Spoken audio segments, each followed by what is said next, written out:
যে ফুলটার উপরে দাঁড়িয়েছি এটিকে গাইনগো ফুল বলা হয়।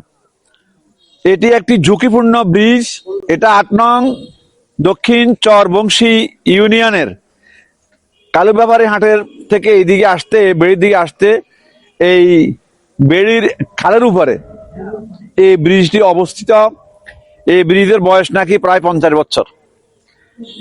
আমরা দেখি 70 থেকে 71 সালে এই ব্রিজটি তৈরি করা হয়েছে।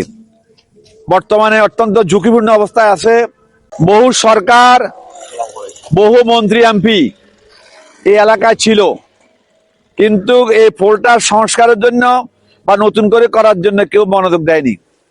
মানুষ জীবনের ঝুঁকি নিয়ে, যানবাহন নিয়ে এই ব্রিজের উপর দিয়ে যেতে হয়। সুতরাং বর্তমানে অত্যন্ত ঝুঁকিপূর্ণ অবস্থায় আছে এই ব্রিজটা বা পোলটা। আমার চিন্তা আছে, যদি আমি সংসদ সদস্য নির্বাচিত হইতে পারি, এই ব্রিজটি পুনর্নির্মাণের জন্য সর্বাত্মক চেষ্টা করব। সবাই দোয়া করবেন এই পোলটাকে যেন আমরা নতুন করে আবার করতে পারি, আরো মজবুত ভাবে, আরো ভালো কাঠামোর উপরে স্থাপন করে আমরা ব্রিজটা করতে পারি। মহান আল্লাহ দরবার সেই তৌফিক কামনা করছি, ইনশাআল্লাহ। সবাই দোয়া করবেন।